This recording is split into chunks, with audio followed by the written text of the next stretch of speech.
안녕하세요. 사연에 빠지다의 DJ 민영입니다. 사람을 볼 때 어른에게 어떻게 행동하는지를 보면 그 사람의 됨됨이를 알 수 있다고 하는데요. 오늘 사연은 자신보다 한참인 어른인 사람에게 버릇없이 굴다가 참교육을 당하게 된 이야기입니다. 오늘의 사연도 끝까지 함께 해주시고요. 그럼 오늘의 이야기 시작해 볼게요.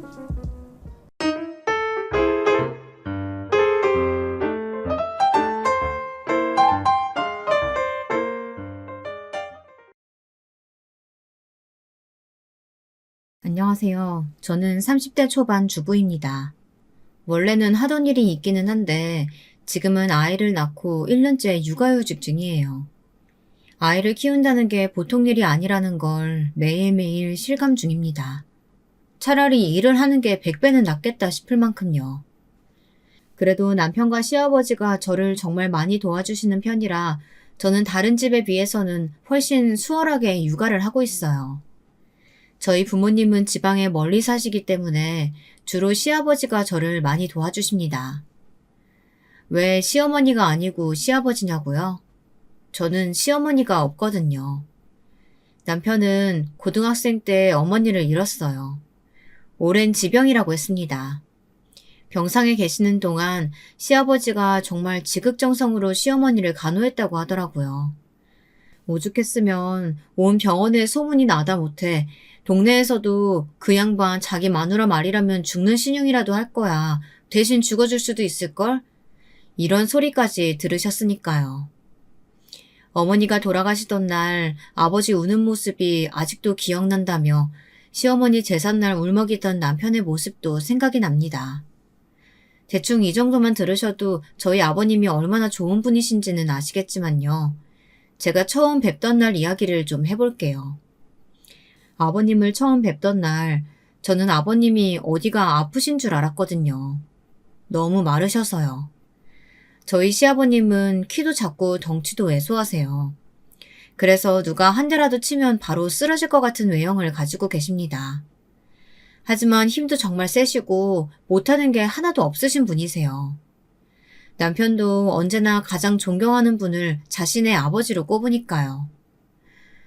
모자란 아들이랑 결혼해주겠다고 하니 내가 너무 고맙구만 그래. 제가 뭐가 모자라요? 모자란 거 투성이지. 네가 뭐 하나 제대로 하는 게 있어? 이제 밥벌이도 겨우 하는 녀석이.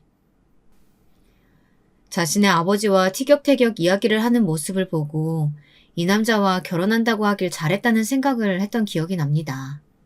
아시겠지만 한국에서 아버지와 아들이 다정하기가 참 힘들잖아요. 그런데 이 부자는 참 다정했습니다. 그래서 제 남편이 늙어서 아버님 같은 다정한 사람이 된다면 이 결혼을 한다고 하길 너무 잘했다 그렇게 생각했었습니다. 제 첫인상 그대로 저희 시아버님은 너무 다정하신 분이셨어요. 하나부터 10까지 다 그랬습니다. 어느 날은 감기 때문에 목이 부어 밥을 못 먹고 있다는 소리를 들으시자마자 죽을 써오신 적도 있어요. 아기도 어찌나 잘 보시는지 저희 아기도 저한테보다 아버님한테 안겨있는 걸 더 편해할 정도니까 말입니다. 처음에 결혼 전에 시아버지 집과 가까운 곳에 신혼살림을 차리겠다 했더니 다들 엄청 걱정했거든요. 홀아버지 밑에서 자란 아들이 얼마나 효자겠냐. 효자 아들은 피곤하다. 사사건건 간섭하면 어떡하냐. 시댁은 원래 최대한 멀리 있는 게 제일 좋다 하면서 말이에요. 하지만 지금은 제 친정 포함 친구들 모두 시아버지와 가까이 살아서 너무 다행이라며 그리고 너는 어디서 복이 그렇게 있어서 그런 시아버지를 만나냐는 이야기들을 합니다. 그 정도로 남들이 보기에도 정말 좋으신 분이에요. 조용조용하시고 점잖으신데 다정하신 연애할 때 남편도 그렇다고 생각해서 반했던 거였는데 아버님에 비하면 남편은 정말 아무것도 아니었더라고요. 반의 반 정도? 장난삼아 그런 이야기를 했더니 자기도 인정했던 기억이 납니다. 자기도 아버지는 절대 못 따라갈 것 같다고요. 아버지는 젊은 시절에 노후를 철저하게 준비해 두셨거든요. 나중에 아들에게 짐이 되어서는 안 된다는 일념 하나로요. 그래서 연금을 타서 매달 생활을 하고 계셨기 때문에 저희가 드리는 용돈도 거절하셨어요. 자신도 돈이 있는데 왜 주냐고요. 제가 드린 용돈을 바로 제 품에 안겨있는 갓난쟁이에게 용돈이라고 주시더라고요. 그 이후로는 옷을 사드리거나 밥을 사드리지 용돈은 드리지 않습니다. 그래서 아버님이 그냥 계속 그렇게 연금을 받아 생활하실 줄 알았어요. 일을 한번 해볼까 한다. 왜요? 연금이 부족하세요? 저희가 용돈 드릴 수 있는데요. 나 쓸 만큼은 매달 나와. 근데 사람이 집에만 있으니까 너무 처지는 것 같아서. 나도 사회생활 좀 다시 시작해볼까 한다. 퇴직하고 신지 너무 오래됐어. 해 넘어가니까 좀이 쑤셔서 원. 어떤 걸 하시게요? 아버지 나이에는 뭐 경비원 이런 게 최선인데 그런 거 아파트 주민들 갑질 엄청 나대요. 그런 건 하시지 마세요. 네, 그런 건 저희가 싫어요, 아버님. 아버님 고생하시는 거. 저희가 그렇게 말리니 픽 웃으시더라고요. 아는 사람이 그러는데 무슨 시니어 프로그램 같은 게 있대. 그런 거 신청하면 나라에서 월급을 지원해줘서 작은 회사들이 그 프로그램을 이용 많이 한다더구나. 저도 들어본 적이 있었던 것 같은 제도였어요. 퇴직 나이가 지나서 퇴직한 어르신들을 대상으로 취업을 돕는 프로그램이요. 작은 회사들에게 나라가 일정 금액을 지원해주고 회사들은 경력이 있는 퇴직 나이가 지난 분들을 뽑아서 고용하는. 나 그거 들어본 적 있는 것 같아. 요즘 잘 되어 있다고는 하더라고. 그러니까 내 친구도 지금 그 프로그램으로 취직했는데 일도 안 힘들고 매일 출근하니까 살아있는 것 같고 활력도 생기고 좋다고 하더라. 고개를 끄덕였습니다. 평생 일하시던 분이 하루 종일 집에만 있는 게 좀이 쑤실만도 하실만 했어요. 저만 해도 지금 하루라도 빨리 복귀하고 싶어서 몸이 근질거리는데 말입니다. 그래서 괜찮은 것 같다고 대신 기업은 잘 알아보고 하셔야 한다 당부드렸습니다. 그리고 얼마 뒤 취직하셨다는 연락이 왔어요. 취직하신 회사에 대해서 대충 물어보니 작은 회사지만 나름 내실이 있는 것 같더라고요. 포장지나 박스 이런 걸 만드는 회사인데 사장이 젊은 나이에 패기가 넘친다고. 그런 친구들 보고 있으면 자기도 젊어지는 것 같다고 웃으며 말씀하시길래 괜찮은 곳에 취직하셔서 다행이다 생각했습니다. 아버님이 취직하신 뒤로 제가 더 힘들어지긴 했어요. 남들은 시댁 식구를 자주 안 보는 게 제일 몸도 마음도 편하다고 하던데 저는 아버님이 자주 안 오시니까 너무 힘들더라고요. 때때로 반찬도 해주시고 아기도 봐주시고 하셨는데 말이에요. 나 아버님 취직하시니까 내가 제일 힘들어. 그럴 줄 알았어. 당신 사실 그래서 처음에 반대했던 거 아니야? 남편이 웃으며 말하길래 등짝을 한 대 짝 때렸어요. 그렇게 나름 평화롭다면 평화로운 날들이 지속됐습니다. 그런데 한 달이 지나도록 아버님이 집으로 오시질 않았어요. 그래서 저희가 찾아뵙기로 했습니다. 미나도 보고 싶어 하실 것 같아서요. 그런데 집에 갔더니 컴퓨터 앞에 앉아 계시더라고요. 아버지, 저희 왔어요. 얼마나 집중을 하셨는지 저희가 왔는지도 모르시더라고요. 남편이 말을 거니까 그제야 저희를 돌아보셨습니다. 오랜만에 본 미나를 보고 반가워하시는 아버님을 뒤로하고 아버님이 하시는 걸 들여다봤어요. 컴퓨터 프로그램과 씨름 중인 것 같았습니다. 이거 뭐 하시는 거예요? 내가 그거 사용법을 몰라서 자꾸 실수해서 일의 진도가 회사에서 안 나가. 그래서 주말에 들고 와서 하고 있어. 그런데 가만 보니까 수월한 일은 아닌 것 같더라고요. 양도 꽤 많아 보였고요.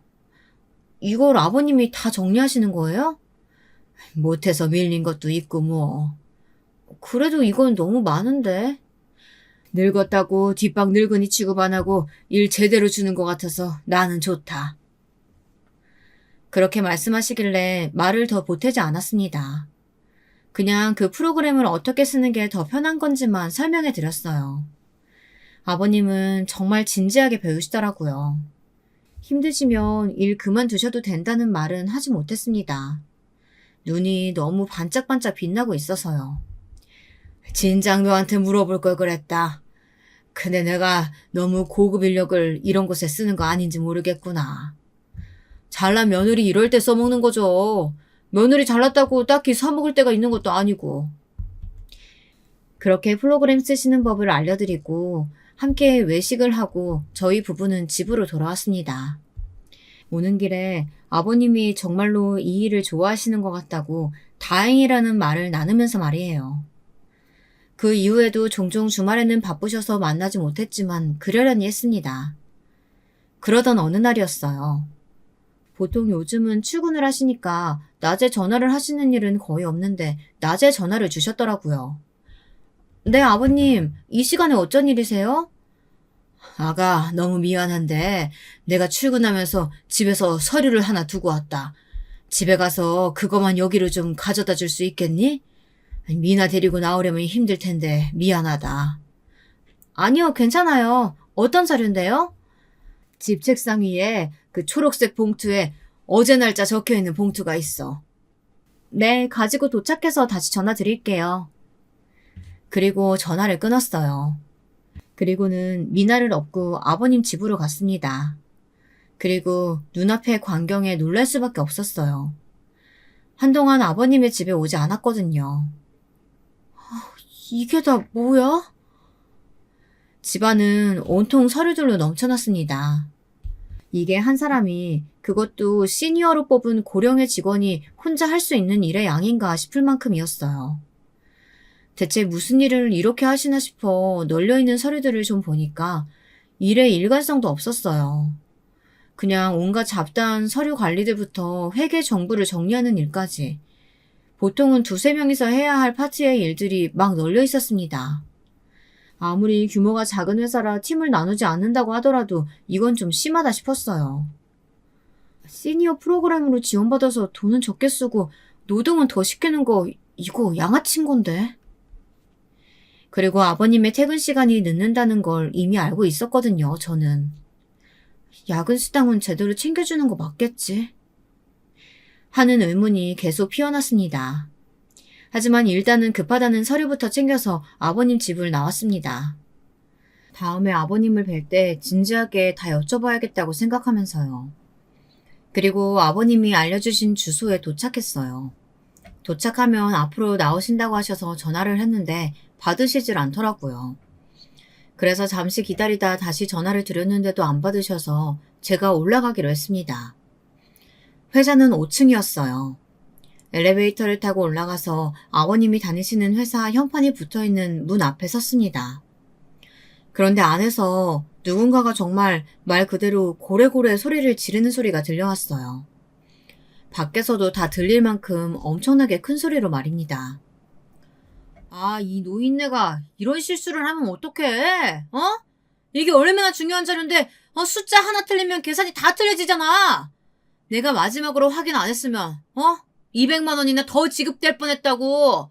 당신이 물어낼 거야? 그 뒤에 누군가가 말하는 것 같았는데 목소리가 작아서 잘 들리지 않았어요. 어딘가 쎄한 기분이 들어서 문 가까이 귀를 가져다 댔습니다. 치매도 아니고 내가 병원 가서 치매 검사 받아보라고 했지? 다 늙은 노인네가 숫자 하나 제대로 못 쓰는 건 원래 치매라니까? 잘리고 싶지? 아니, 일이 너무 많아서. 그 뒤에 따라오는 주눅이 잔뜩 든 목소리는 저희 아버님이 맞았어요. 순간 누군가가 제 머리에 엄청나게 차가운 얼음물을 가져다 부은 듯 온몸이 차가워지는 기분을 느꼈습니다. 지금 아버님한테 저렇게 막말을 하는 거라고? 너무 놀라서 차마 어떤 말을 더 꺼내지 못하고 어떤 행동도 하지 못한 채 문고리를 잡은 손에 힘을 줬습니다. 제 손이 파르르 떨리는 게 느껴졌어요.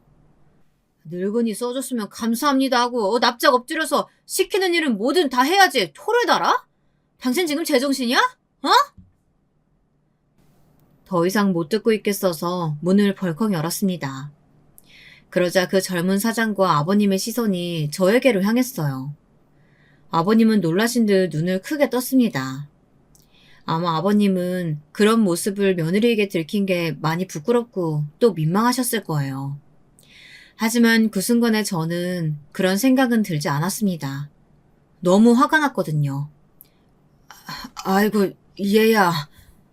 아버님이 저에게 아는 척을 해오자 놀랐던 사장이 곧 눈을 가늘게 뜨고는 저를 위아래로 훑어보더군요. 그 시선도 정말이지 불쾌했습니다. 아, 그 며느리? 정신 빠진 시아버지 서류 심부름하는 이런 모자랑 시아버지랑 사느라 뭐 고생이 많으시겠네요, 며느님. 딱 봐도 저랑 비슷한 또래거나 많아도 한두 살 많아 보이는 젊은 남자였어요. 며느리라는 사람이 와서 이렇게 서 있는데도 그는 입으로 나오는 그 엄청난 막말들을 멈출 생각이 없어 보였습니다. 제가 있는데도 이럴 정도면 평소에는 늘 저런다는 이야기겠죠. 커피라도 한 잔 드릴까요? 다른 직원이 민망했는지 저에게 커피를 권하더군요. 그리고 제가 미처 거절의 말을 하기도 전에 다시 그 젊은 사장의 엄청나게 큰 목소리가 들려왔습니다. 너 지금 제정신이야? 그냥 서류만 주러 온 심부름꾼한테 커피를 준다만다 하고 있어. 탕비실에 커피 빨리 가는 것도 다 너 때문이지? 그래, 지들 돈으로 산 거 아니라고 막 쓴다 이거지? 어디서 돈이 줄줄 나가나 했는데 이것들이 다 범인이었구만 그래. 그 커피 얼마나 한다고 소리를 고래고래 지르더라고요. 그 직원이 그 말에 움찔움찔 하는 게 느껴졌습니다. 그리고 곧 그 사장의 목소리에 깬 미나가 울기 시작했어요. 으앙 소리에 사장이 또 소리를 지르기 시작했습니다. 집이나 살림이나 처하지. 이 시간에 애들 안고 나오는 아줌마들 다 한 대씩 맞아야 돼. 시끄럽고 보기 싫고. 아, 며느님은 이 정신 빠진 시아버지 심부름하러 나온 거니까 내가 오늘은 좀 봐드릴게. 그니까 애 좀. 아이, 시끄러. 지가 더 시끄럽게 소리 지르고 있으면서 애 보고 시끄럽다고 삿대질하면서 악을 쓰더라고요. 진짜 너무 화가 나서 입 밖으로 저도 상스러운 말이 나올 뻔했지만 눈을 꼭 감고 심호흡을 하며 참았습니다. 그리고는 일단 애를 달랬어요. 곧바로 미나가 조용해지고 저에게 커피를 주겠다던 직원에게 조용히 물었습니다. 이번 주 일주일 동안 몇 시에 퇴근하셨어요?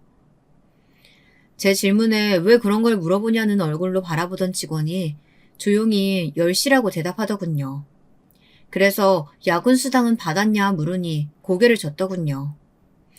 그리고 이 회사는 분명히 5인 미만으로 등록되어 있는 것 같았는데 지금 제 눈에 보이는 직원만 7명이었어요. 옳았구나 싶었습니다. 아줌마, 뭐 그런 걸 물어봐. 뭐 돼? 서류 주러 왔으면 서류만 주고 가. 이렇게 말하는 사장 앞으로 찬찬히 다가갔습니다. 그리고는 숨을 몰아쉬고는 말했습니다. 일단 좀 작게 좀 말해 이 새끼야. 애 또 깨서 울면 나도 할 말 제대로 못하니까. 제 눈빛이 달라지고 말투가 달라지니 그 사장이 흠칫 놀라더라고요. 당연하죠. 제가 일할 때는 정말 무서운 사람으로 정평이 나 있거든요. 저희 회사에서는 그걸로 저를 모르는 사람이 없었는데 말입니다.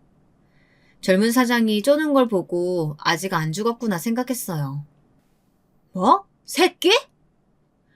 네가 한 막말에 비하면 나는 아직 시작도 안 했는데 벌써 이렇게 파들거리면 어쩌시나. 그리고 내가 조용히 말하라고 했지? 애 깬다고.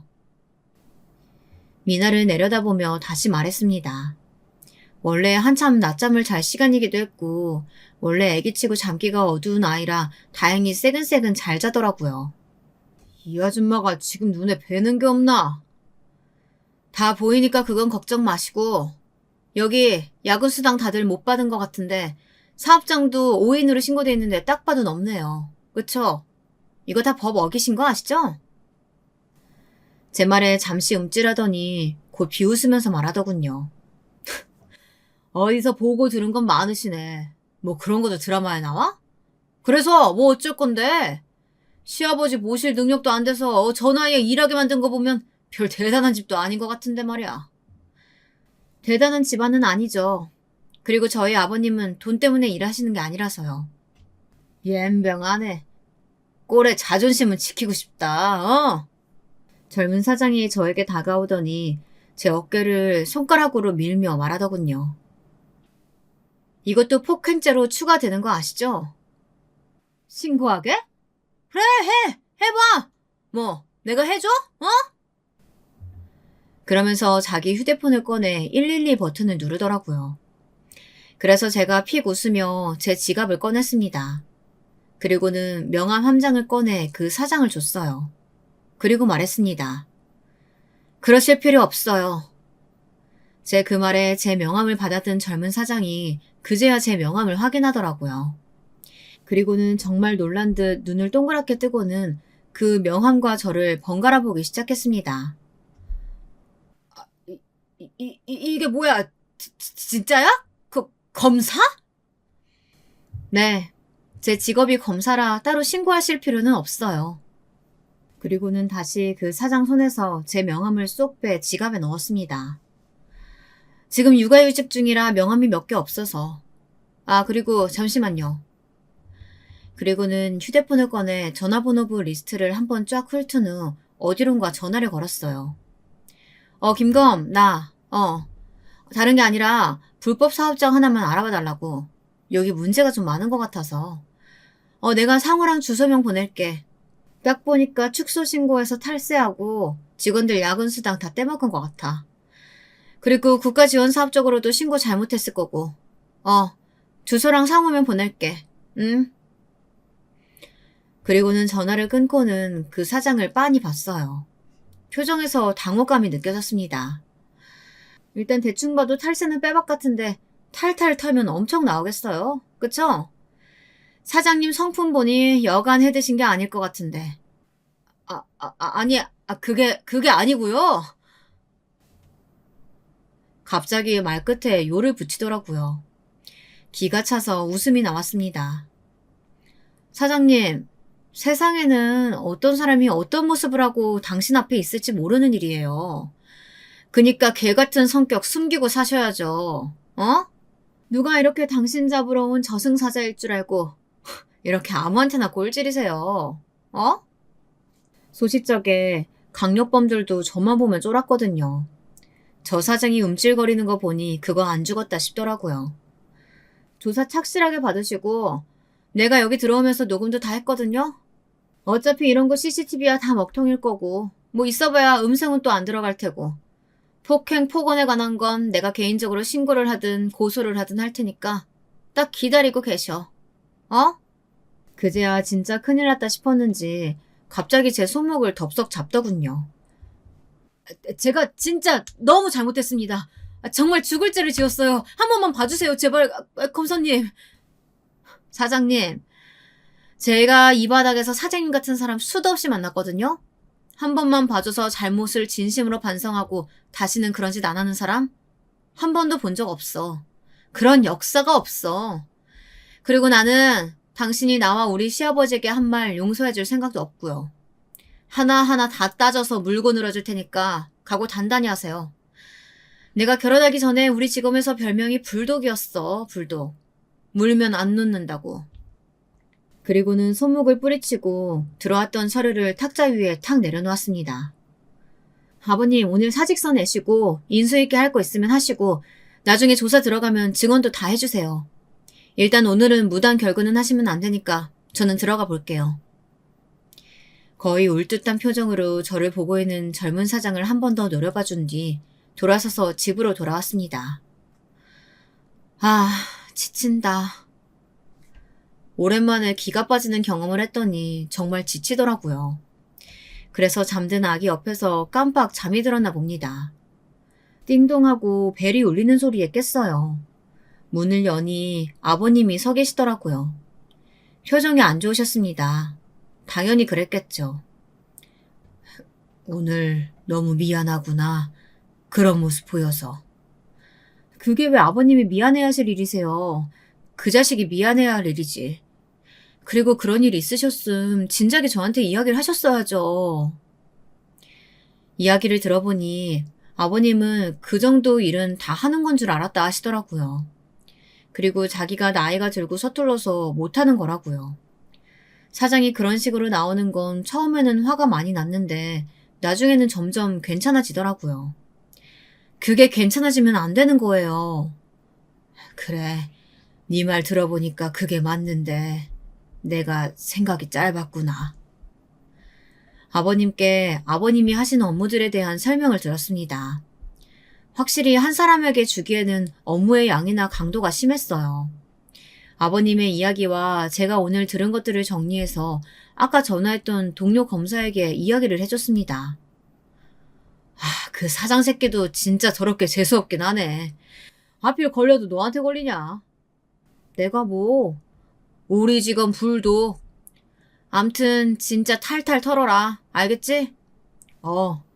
나도 네가 보내준 녹음본 들어보니까 진짜 화나더라. 그런 새끼는 가만두면 안 돼. 그렇게 부탁을 하고 전화를 끊었습니다. 그리고는 퇴근한 남편에게 오늘 있었던 일에 대해 다 이야기했어요. 남편도 정말 화가 나서 당장이라도 그 사장놈을 잡으러 갈 기세더라고요. 내가 다 알아서 손 써놨어. 그 말에 가려던 발걸음을 돌렸지만 말입니다. 좀 더 알아보니 정말 가관이었더라고요. 그 젊은 사장이 행한 악행을 몇 가지 소개해드릴게요. 들으면 다들 혀를 내두르실 겁니다.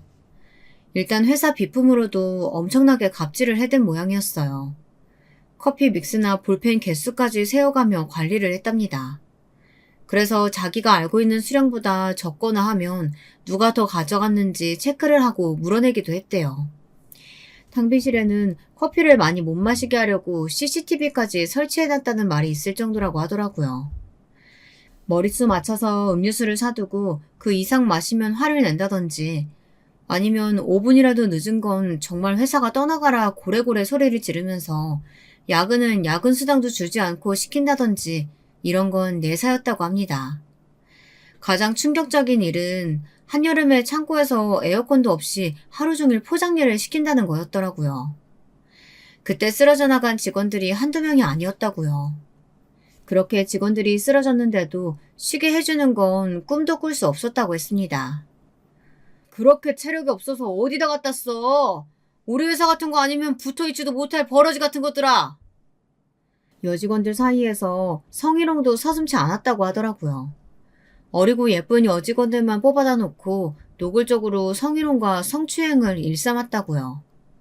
일단 이력서를 받으면 얼굴이고 나이부터 확인한다더군요. 그리고 면접을 보고 실무가 다르면 뒤에서 그렇게 욕을 했다고 합니다. 요즘 애들은 이게 문제야. 얼굴을 무슨 포토샵으로 다 만져놔서 실물이랑 너무 다르잖아. 그리고 새로 오는 여자 직원들에게 틈만 나면 몸매가 어떻고 피부가 어떻고 머릿결이 어떻고 하면서 외모에 대해 이야기를 하고 조금이라도 불편한 기색을 보이면 자르거나 혹은 자리로 가라고 협박을 일삼았다고 합니다. 한 번은 이런 일도 있었다고 하더라고요. 고졸인 어린 여자분이 집이 가난해 대학도 제대로 못 가고 고등학교 졸업하자마자 취직을 했는데 그 여자분에게 계속 찝쩍거렸다고요. 어깨를 슬쩍 만진다거나 몸을 밀착시킨다거나요. 사장님, 보기 너무 불편합니다. 어느 직원이 한 번은 그렇게 말한 적이 있대요. 너무 불편하다고요. 그러시지 말라고요. 그 자리에서 주먹을 내리꽂아 때린 사건도 있었다고 합니다. 그리고선 문제가 커질까봐 돈으로 합의했다고요. 그 여자분은 아마 어쩔 수 없이 돈 때문에 합의를 해줄 수밖에 없었을 거라고 다들 안타까워했습니다. 이런 사연을 듣고 나니까 더더욱 그 사장을 가만둬서는 안 될 것 같았습니다. 그 모든 이야기들을 김 검사에게 전달했어요. 그리고 며칠 뒤 현장 조사에 들어갔다는 소식을 전해 들었습니다. 그리고 그날 저녁 그 젊은 사장이 저를 찾아왔어요. 나가지 않고 인터폰으로 대화를 나눴습니다. 문 안 열어줄 거니까 돌아가세요. 검사님, 진짜 잘못했습니다. 한 번만 용서해 주세요. 이제 제 손 떠난 일이고 잘못 있으면 벌 받아야죠. 저만 있는 것도 아니고 다른 직원들 밥벌이도 해야 되는데 한 번만 봐주세요. 제발. 제 담당 사건도 아니고 이제 제 손 떠났다니까 그러네. 무슨 말인지 못 알아들어요? 제가 만나주지 않자 집 앞에서 무릎을 꿇고 몇 시간을 그러고 있다가 결국 돌아갔어요. 어차피 봐줄 마음도 없지만 그럴 마음이 든다고 해도 이제 이 사건은 제 손을 떠나 담당 검사가 있는 사건이기 때문에 제가 어떻게 할 수 있는 게 아니거든요. 저한테 와서 일해봐야 아무 소용이 없었습니다. 물론 저한테 권한이 있다고 해도 그렇게 하진 않았겠지만 말입니다. 그리고 얼마 뒤 제가 이 일을 처음으로 얘기한 동료 검사에게 연락이 왔습니다. 그 젊은 사장이 제가 권력을 남용했다고 탄원서를 내고 또 청와대 게시판에 글을 썼다고요. 그 내용인 즉슨 이랬습니다. 안녕하세요. 저는 경기도에서 작은 사업체를 운영 중인 30대 남성입니다. 어린 나이에 성공해보겠다고 혈혈단신으로 지방에서 이곳까지 올라와 안 해본 일이 없을 정도로 열심히 살았어요. 그러다 우연한 기회에 같이 일하던 분과 사업을 하게 되었고 그분은 이제 은퇴를 하셔서 저 혼자 작게나마 회사를 운영 중에 있습니다. 워낙 작은 회사라 이것저것 부족한 게 많습니다. 자영업 하시는 분들 다들 아시겠지만 모든 걸 법대로 다 지켜가면서 하기란 정말 어려워요. 그래도 지키긴 해야 하는 게 맞습니다만 쉽지가 않았습니다. 항상 경영난에 시달리고 있어요. 그러던 찰나 나라에서 지원해주는 시니어 프로그램이 있다고 해서 어르신 한 분을 지원받아 채용을 하게 됐습니다. 워낙 작은 회사다 보니 그분한테 업무가 좀 과중된 게 있지만 그래서 전 사전에 다 고지를 했어요. 괜찮다고 하셨고 그래서 그분을 채용하게 된 겁니다. 문제는 그분이 일이 너무 서툴러서 실수가 잦았다는 겁니다. 그분의 실수로 대금을 잘못 지급받은 적이 한두 번이 아니었어요. 처음에는 일이 아직 손에 익으시지 않으시기도 했고 또 업무가 많은 편인 건 맞으니 몇 번 넘어갔지만 반복되는 실수로 저도 모르게 짜증이 많이 난 상황이었습니다. 그래서 저도 모르게 그러면 안 되는 걸 알면서도 어르신에게 화를 냈어요. 그런데 마침 시아버지를 찾아오셨던 며느리분이 그 장면을 보게 된 겁니다. 저에게 따지더군요. 당신이 뭔데 우리 아버님에게 화를 내는 거냐고요. 그러면서 저희 사업장을 이곳저곳 둘러보기 시작했습니다. 그러고는 바로 어디론가 전화를 하더니 저희 사업장을 좀 조사해보라고 하더군요. 알고 보니 그 며느리분은 검사셨습니다. 아시는 분은 아시겠지만 털어서 먼지 안 나오는 사업장이 지구상에 어디 있겠습니까? 뭐라도 문제를 삼으려면 삼을 수 있겠죠. 제가 죄송하다고 몇 번이나 용서를 빌었지만 그 검사 며느리분은 들은 척도 하지 않으시더군요. 제가 그분 집 앞에 가서 무릎도 꿇었지만 만나주지도 않으셨습니다. 그렇게 저희 사업장에 대한 각종 조사가 시작됐습니다. 지금은 세무조사다 뭐다 난리예요. 안 그래도 겨우겨우 이어가던 회사가 하루아침에 망하고 저희 직원들은 다들 갈 곳을 잃게 되었네요. 물론 제가 잘못한 부분이 있습니다. 처음 일하시는 분에게 많은 업무를 맡긴 것도 또 어르신에게 화를 낸 것도 물론 잘못한 부분입니다. 그러나 이런 식의 과도한 보복 행위는 정말 너무한 것 같다는 생각이 듭니다. 대한민국에서 검사가 가지고 있는 힘이 얼마나 큰지 다시 한번 알게 됐네요. 살려주십시오. 이대로 망하면 저는 정말 죽습니다. 대충 이런 내용의 글이었어요. 글을 읽자마자 똑똑하다는 생각이 들긴 하더군요. 대한민국 국민들이 갖는 공권력, 검사에 대한 불신과 불만을 잘 이용한 글이라는 생각이 들었습니다. 제가 꽤나 욕을 먹겠다는 생각을 하면서 글을 읽었고 그 예상은 맞아떨어졌어요. 그 글이 여기저기 퍼져서 기사도 나고 제가 누군지 밝혀져서 저희 직원분들과 그 일을 조사하는 검사까지 엄청나게 욕에 시달리게 된 겁니다. 그냥 무대뽀로 나올 줄 알았더니 생각보다 머리를 쓰시네. 국민 정서도 이용할 줄 아시고. 어떡할 거야? 어떡하긴 뭘 어떡해. 나도 받아쳐야지. 어차피 나는 지금 육아휴직 중이라 책임 소재 가릴 것도 아니고. 그 사장이 똑똑하긴 했는데 하나는 알고 둘은 모르는 게 있었어요. 저는 진짜 생각보다 더 무대뽀라는 사실을 말입니다. 예전부터 알고 지내던 친한 기자님에게 그날의 녹음본을 전달했습니다. 그리고 그 회사에서 일하던 직원 둘에게 연락을 했어요. 설득할 필요도 없었어요. 워낙 예전부터 그 사장한테 당해온 게 많았던지라 제가 딱히 바람을 넣지 않아도 그 사장의 악행에 대해 줄줄이 털어놓더군요. 야근 수당 안 주는 건 물론이고 개인적인 심부름도 많이 시켰어요. 여직원 하나는 콘돔 심부름까지 한 적도 있다니까요. 성희롱이나 추행은 뭐 일상이었고요. 벅하면 소리 지르고 때리고 회사 안에 CCTV 없는 거 그거 저희 때리려고 그런 거라니까요. 사장은 모르는데 병원 가서 매번 진단서 끊어놨어요. 언젠가 쓸 일이 있을 거라고 생각하면서요. 결국 이런 날이 오긴 오네요. 포장해야 하는 날 에어컨도 안 틀어서 일하다가 쓰러진 적도 있었어요. 병원에 실려갔는데 병원비는커녕 다음날 바로 출근하라고 하더라고요. 그래서 다시 출근해서 포장했어요. 여전히 에어컨은 틀어지지도 않았고요. 정말 수없이 많은 증언들이 쏟아졌습니다. 그 젊은 사장은 제가 생각했던 것보다 훨씬 더 악덕 고용주였더라고요. 이거 완전 쓰레기네. 오죽하면 수없이 많은 인간 군상을 봐온 기자마저도 쓰레기라며 혀를 내두를 정도였으니까 말입니다. 제가 준 녹음본의 내용과 직원들의 폭로가 담긴 긴 기사가 나가고 여론은 완전히 뒤집혔어요. 물론 제가 준 녹음본만 있었다면 이렇게 바로 반전이 되지는 않았을 겁니다. 다수의 직원들의 용기가 있었기에 가능한 일이었겠죠. 그 젊은 사장의 사업체가 까발려지면서 하나 더 밝혀진 게 있었습니다. 그 사장이 글을 쓰면서 자기가 산전수전 다 겪어가며 이룬 사업체인 것처럼 말했잖아요. 사실은 그게 아니라 금수저였더라고요.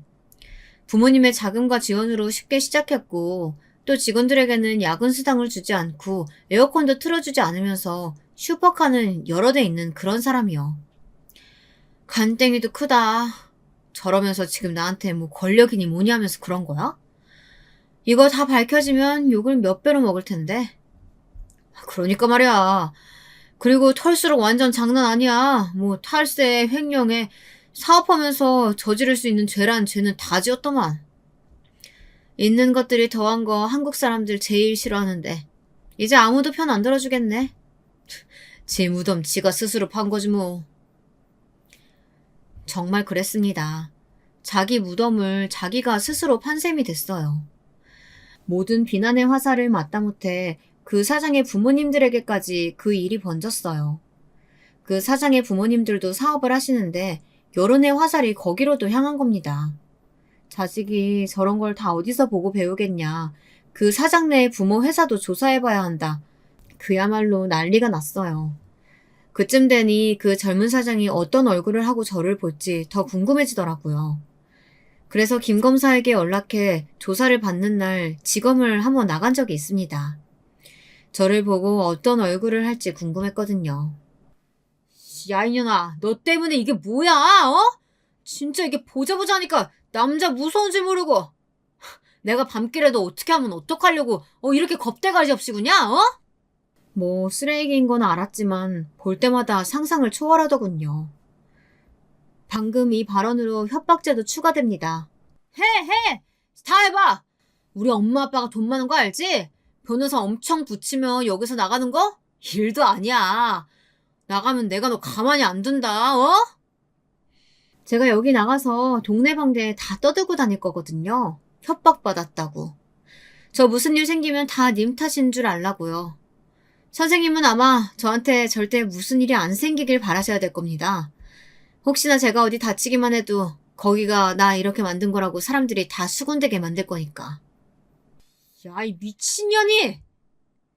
저한테 달려들려던 걸 수사관들이 뜯어말려 데리고 갔어요. 정말 가관이죠. 이 이야기가 수사관을 통해 또다시 언론으로 퍼져나갔습니다.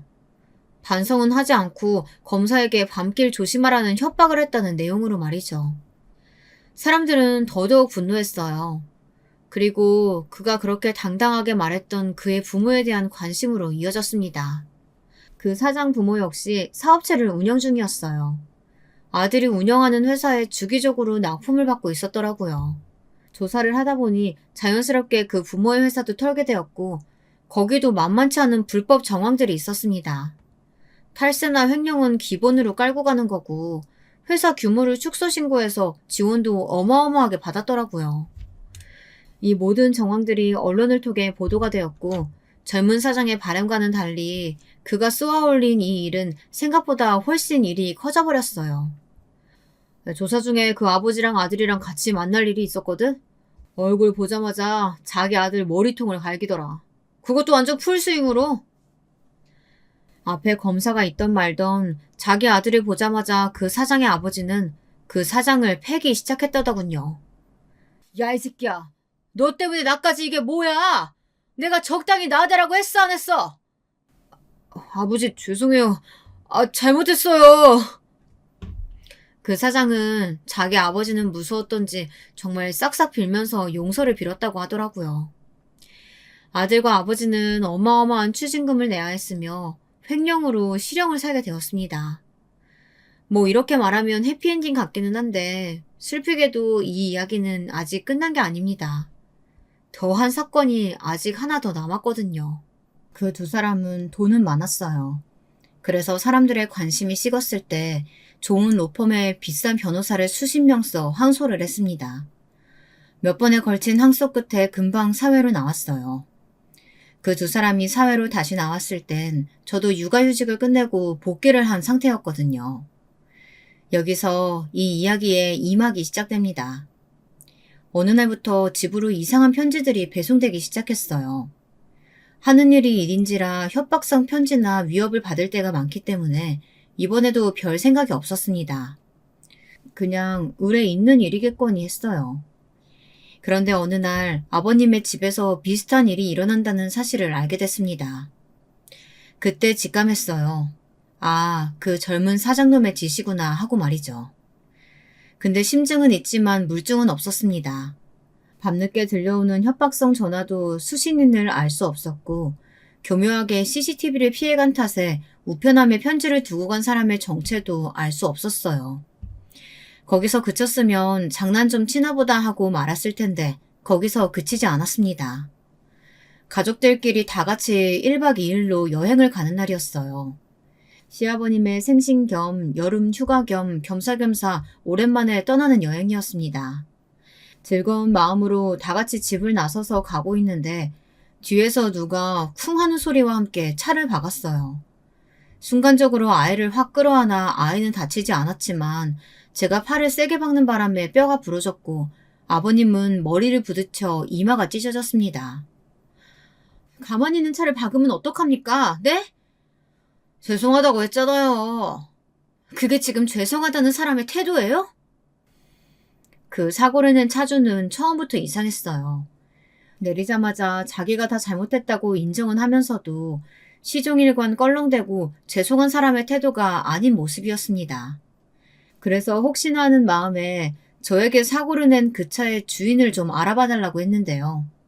아니나 다를까 심부름 센터를 운영 중인 양아치더라고요. 마찬가지로 이것도 심증은 있지만 물증은 없었어요. 하지만 너무 화가 나서 견딜 수가 없었습니다. 저만 있는 차라던가 어른들만 있던 차도 아니고 어린 아이가 타고 있었잖아요. 아이가 다쳤으면 어떻게 하려고 이런 짓을. 그런 생각을 하니까 정말 피가 거꾸로 솟는 기분이 들었습니다. 이 새끼, 내가 진짜 잡아서 족친다. 나왔다 불도. 그때부터 그 젊은 사장님에 대한 뒷조사에 들어갔어요. 이번에는 제법 머리를 썼더라고요. 휴대폰 전화 기록이나 통장 기록도 깨끗했어요. 그래서 이번에는 반대로 저에게 사고를 낸 자식을 털기로 했습니다. 대한민국 검사 죽이려고 했다가 실패한 거예요. 살인 미수, 알죠? 아니, 실수로 사고를 좀 낸 거 가지고 어떻게 살인 미수가 됩니까? 검사님, 이거 과잉 수사 아니에요? CCTV에 다 찍혔어요. 우리 집 주변에서부터 내 뒤에 따라 붙은 거. 그거야 방향이 같았나 보죠. 우리 집 주변 매번 다른 차로 감시하던 것도 CCTV에 다 찍혔습니다. 닮은 사람인가 보죠. 저 아니에요. 저라는 증거 있으세요? 이렇게 나올 줄 알았습니다. 그래서 준비한 게 하나 더 있었죠. 우리 집에 얼마 전부터 이상한 협박성 편지들이 자꾸 오거든요. 근데요? 검사님이 적이 많으신가 보네요. 그래서 내가 왔던 편지를 싹 다 지문감식 의뢰를 했어요. 아니 어떤 간이 배 밖으로 나온 새끼가 대한민국 검사랑 검사 가족을 협박하는지 너무 궁금하잖아. 그게 저랑 무슨 상관인데요? 두 곳에서 같은 지문이 나왔어요. 내가 그걸 방금 그쪽 지문이랑 대조를 맡겼고. 움찔하더군요. 사실 지문 대조를 맡겼다는 것도 지문이 나왔다는 것도 다 거짓말이었어요. 그냥 한번 던져본 거였답니다. 근데 반응을 보니 분명히 아는 이야기인 것 같더라고요. 그거 대조 결과 나와서 그쪽 맞으면 여태 부정한 것까지 다 합쳐서 내가 진짜 할 수 있는 최대치로 형량 때릴 겁니다. 진짜 안 봐줘. 누가 시켰으면 사주받은 거랑 형량 줄어드는 거 알죠? 자기가 직접 한 거면 몇 배는 올라가는 것도 알 거고. 차주가 인상을 확 찌푸리면서 고민을 하는 것 같더라고요. 이미 돈 받은 거 있으면 그건 불법적으로 받은 거니까 돌려줄 의무 없어요. 그러니까 말해요. 네? 그것도 뻥이었어요. 근데 어디서 초짜를 데리고 왔는지 치밀하지도 못하고 어딘가 허술하더라고요. 그 젊은 사장은 이런 곳에도 돈을 아낀 게 분명했습니다. 그게 사실은... 그제야 술술 다 털어놓더군요. 그 젊은 사장이 시킨 게 맞았습니다. 저와 저희 가족을 최대한 피를 말리라고요. 그래도 제가 별 스트레스 받는 거 없어 보이자 점점 강도가 세져서 결국 교통사고를 내기까지 하게 된 거라고 말입니다. 곧장 그 사장을 구속했어요. 자기는 아니라고 빡빡 우기더군요. 아니, 다 자백을 하셨다니까 그러네? 그 심부름센터 사장이? 아니, 나는 뭘 시킨 적도 없는데 왜 자꾸 나래요? 돈 준 적도 없고 연락한 적도 없다니까 그러네. 정말 빡빡 우긴다는 게 이런 거구나 싶었습니다. 하지만 이내 다 밝혀졌어요. 부정할 수 없게 증거들도 차고 넘쳤습니다. 그 심부름센터 사장이 정말 열심히 다 자백했거든요. 증거가 이렇게 차고 넘치는데 계속 아니라고 우기면 판결 더 불리하게 나요. 알아요? 이번에도 마찬가지로 수십 명의 변호사를 붙였습니다. 하지만 이번에는 못 빠져나갈 게 뻔했어요. 왜냐면 정말 전 국민적으로 욕을 먹고 있었거든요. 요즘 보복범죄가 매일 뉴스 헤드라인을 장식하고 있는 와중이라 분노가 더 들끓는 듯 했어요. 심부름센터를 고용해서 검사에게 보복을 한 금수저라는 부분이 특히 사람들의 심리를 자극했던 것 같습니다. 정말 엄청나게 욕을 먹었거든요. 그 전에 먹은 건 먹은 것도 아니다 싶을 만큼요. 그 덕이었을까요? 가중처벌되어 형을 살게 되었습니다. 그리고 한 가지 더 추측하자면 앞서 말했던 그 성희롱 당했다는 여직원의 폭로도 추가됐습니다. 생각보다 더더욱 악질이더라고요. 위계에 의한 폭력 그 자체였어요. 허구한 날 불러다가 밥줄을 무기로 삼고서는 수시로 성추행을 했다고 하더라고요. 제가 비록 돈 때문에 합의를 해주긴 했지만 정말 수치스러웠어요. 이제라도 그 새끼가 얼마나 나쁜 새끼인지 세상에 알아줬으면 해서 이렇게 폭로합니다. 그리고선 그동안 자신이 당했던 일들을 폭로했어요. 그 글도 많은 국민들의 공분을 샀습니다. 특히 그 또래의 여성 직원들에게 말이죠. 나중에 듣기로는 상당히 억울해 한다더군요. 그때 자기가 시니어 직원을 잘못 뽑아서 그 시니어 직원의 며느리가 하필 검사여서 자기가 이렇게 운이 나쁘게 걸려들었다고 말입니다. 하지만 그게 아니에요. 그렇게 살아왔기 때문에 이렇게 된 겁니다.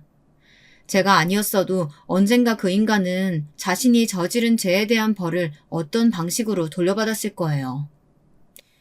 이럴 때 보면 또 인생은 공평한 것 같기도 해. 물론 그렇지 못할 때가 더 많다는 거 저도 알아요. 하지만 이렇게 때때로 정의가 실현되어 오는 걸 보면 공평하다는 생각이 들기도 합니다. 또 그걸 믿고 싶은 게 사람 마음이잖아요.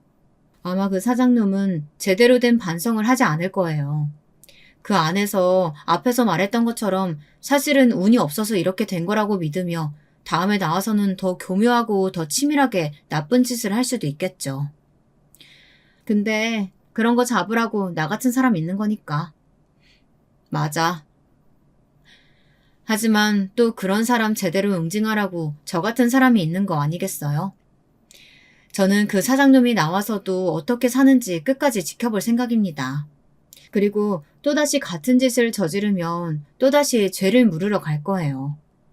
앞서 말했듯 제 별명이 불독이잖아요. 저는 한 번 물면 절대 놓질 않거든요.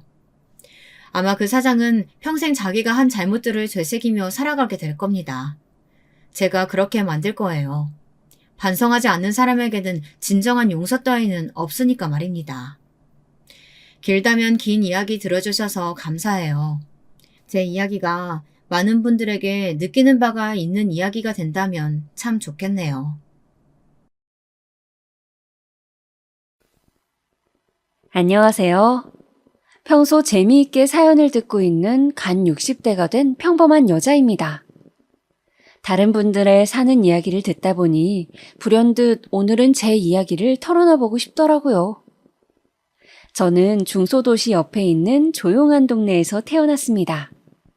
5남매 중 장녀로 어렸을 적 저는 동네 전방을 꾸리시던 엄마를 대신해 남동생 2명, 여동생 2명의 밥을 도맡아 했습니다. 가끔 밥하는 게 너무 힘들면 엄마 가게에 가서 몰래 과자를 집어 먹었다가 엄마한테 혼나곤 하던 일이 기억이 나네요. 그렇게 어찌저찌 중학교를 졸업하고 저는 20살이 넘을 때까지 부모님 가게 일을 돕고 동생들을 돌보며 지냈습니다. 그러다가 옆 동네로 시집가서 잘 산다던 육촌 누나의 중매로 한 남자를 만났습니다. 만난 첫날에 다방에 앉아 어색하게 커피를 홀짝거리던 나에게 그 남자는 자신이 농사를 지어서 성공하고 싶다는 이야기, 그리고 요즘 관심 가지고 있는 취미 이야기 등 여러 이야기를 신나게 하더니 집으로 가려는 저에게 빵을 한 봉지 사서 들려주었습니다. 부모님과 함께 먹으라면서요. 그렇게 저는 그 남자와 백년가약을 맺게 되었죠. 소박하게 결혼식을 올리고 남편의 농사일을 도우며 신혼생활을 보냈어요. 남편은 성실하고 소박한 사람이었어요. 저도 살림에 보탬이 되고자 이것저것 동네 일들을 하면서 용돈벌이를 했답니다. 그러다 결혼하고 2년 만에 아이가 들어섰어요. 그때가 제 25살 때였습니다. 처음에 아이가 들어선 줄도 모르고 속이 안 좋다고 약도 먹고 그랬는데 나중에는 임신이란 이야기를 듣고 뱃속의 아이에게 어찌나 미안하던지요. 그 후로는 태교에 좋다는 것들을 나름 하면서 신경 써서 임신 기간을 보냈습니다.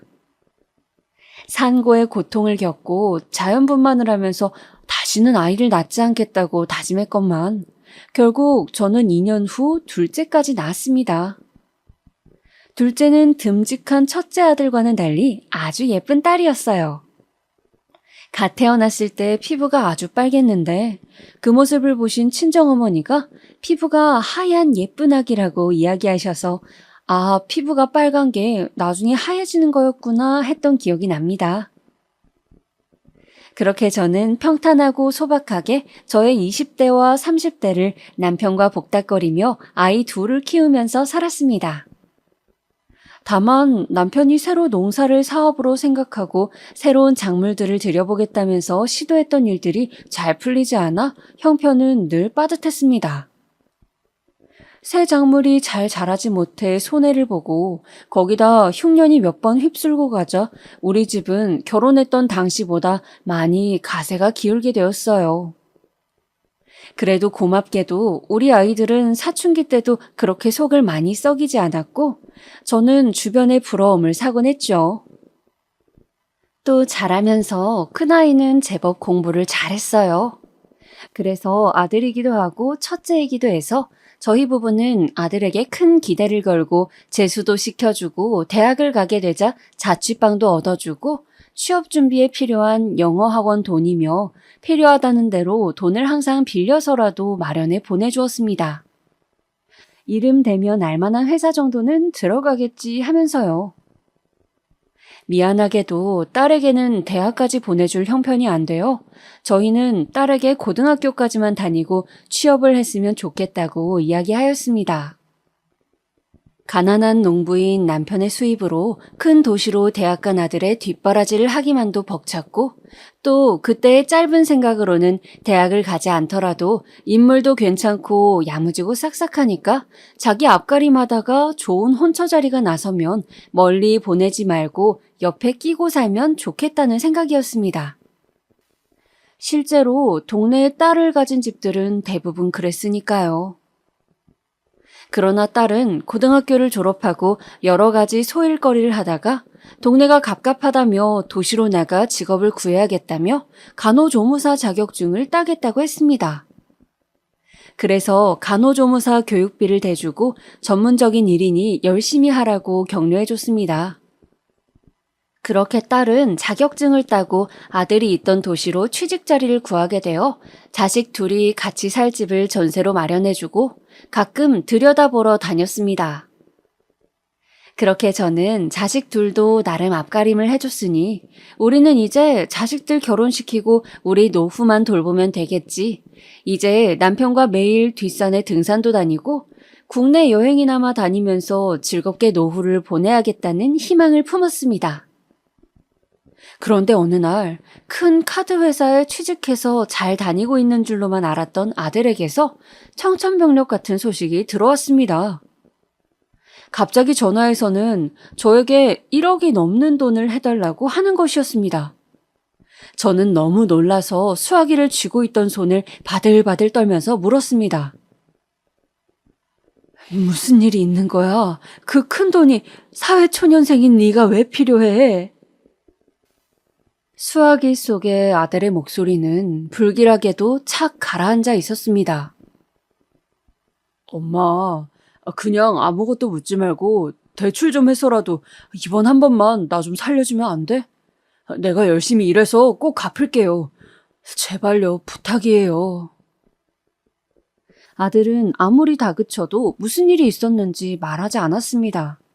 저는 다짜고짜 딸에게 전화해서 다그쳤습니다. 네 오빠 무슨 일 있는 거니? 갑자기 1억이 넘는 돈을 해달라는데 너 뭐 아는 거 없어? 수화기 너머로 딸의 한숨이 밀려왔습니다. 그렇게 말하지 말라고 했더니 기어이 돈 이야기를 했어요? 딸은 어쩔 수 없다는 듯이 이야기를 꺼내더군요. 오빠가 언젠가부턴가 밤에 잠을 안 자고 핸드폰을 붙들고 있길래 뭐 하는지 봤더니 축구를 열심히 보고 있더랍니다. 왜 새벽에 자꾸 보냐고 했더니 해외 경기라 그렇다고 해서 그러려니 했는데 날이 갈수록 밤을 새며 축구 경기를 보고 또 경기 승패에 따라서 뭔가 기분이 들쭉날쭉하고 얼굴이 점점 어두워져서 한 번은 제대로 따져 물었다고 합니다. 그랬더니 스포츠 토토라는 것을 한다고 했대요. 경기 승패에 따라 돈을 거는 일종의 도박이었습니다. 저는 갑자기 하늘이 무너져 버리는 것 같았습니다. 머리가 어지럽고 정신이 하나도 없었습니다. 도박이라니, 그런 것에 학창시절에도 대학 때도 별 관심이 없던 아이였는데 뉴스에서나 보던 그런 도박을 저희 아들이 한다고요? 정말 말도 안 된다고 생각했습니다. 충격을 받고 말문을 잃은 저에게 딸이 기어들어가는 목소리로 이야기를 했어요. 엄마, 그리고 집은 지금 월세가 됐어요. 엄마 아빠 모르게 내가 돈 모아서 다시 전세로 돌려놓으려고 했는데 오빠가 몇천 보증금을 빼서 그 돈을 다 날렸어. 라고 이야기를 하는 겁니다. 아들은 몇 년간 그 스포츠 뭐라는 도박을 하다가 자기가 일하면서 모은 돈은 물론이고 저와 신랑이 제 자식들을 위해서 저희 노후 자금 헐어서 해줬던 전세금까지 몽땅 날려먹은 것이었습니다. 그것 말고도 지금 1억의 빚이 더 생긴 상태였죠. 저는 인생의 고통은 모두에게 공평하게 온다더니 평탄하던 내 인생에도 고통이 이렇게 시작되는 건가 싶었습니다. 그리고 아들에게 내가 뭘 그리 잘못해서 이런 일이 나에게 생기는지, 내가 임신 때 배탈약을 먹어서 아들이 이러는 것인가 라는 말도 안 되는 어처구니 없는 생각이 들 지경이었습니다. 딸도 저도 더 이상 할 말이 없어서 그냥 일단 알겠다고 전화를 끊고서 남편에게도 말하지 않고 일이 있어서 나갔다 오겠다고 하고는 버스를 타고 1시간 거리에 있던 바닷가를 갔습니다. 해변가 근처 칼국수 집에서 칼국수를 한 접시 시켜두고 잘 먹지도 못하는 소주 한 병을 시켰습니다. 그리고 헷가닥 눈이 돌았는지 그 소주를 물잔에 담아서 한 잔을 한 번에 다 마셔버렸습니다. 그렇게 바닷가에서 몇 시간을 보내며 울기도 하고 걷기도 하고 확 뛰어들어 버릴까 생각도 하면서 저는 겨우 정신을 부여잡고 집으로 돌아왔습니다. 사는 게 뭔지, 내 인생이 왜 이렇게 되었는지 그런 생각이 떠나지 않고 머리를 맴돌았습니다. 사정을 알게 된 남편은 불같이 화를 냈습니다. 그런 모습은 살아생전 처음 볼 정도로요. 아들을 불러앉혀서 무릎을 꿇리고 하루가 멀다 하고 아들, 딸 집을 들락거리면서 아들을 감시했습니다. 당장 쌓여있는 빚은 결국 한 채밖에 없던 집을 팔아서 충당하였고 저희 부부는 나이 50에 새를 살게 되었습니다. 그렇게 감당하기 힘든 일을 겨우 수습할 무렵 딸에게서 또 전화가 왔습니다. 엄마, 오빠가, 엄마.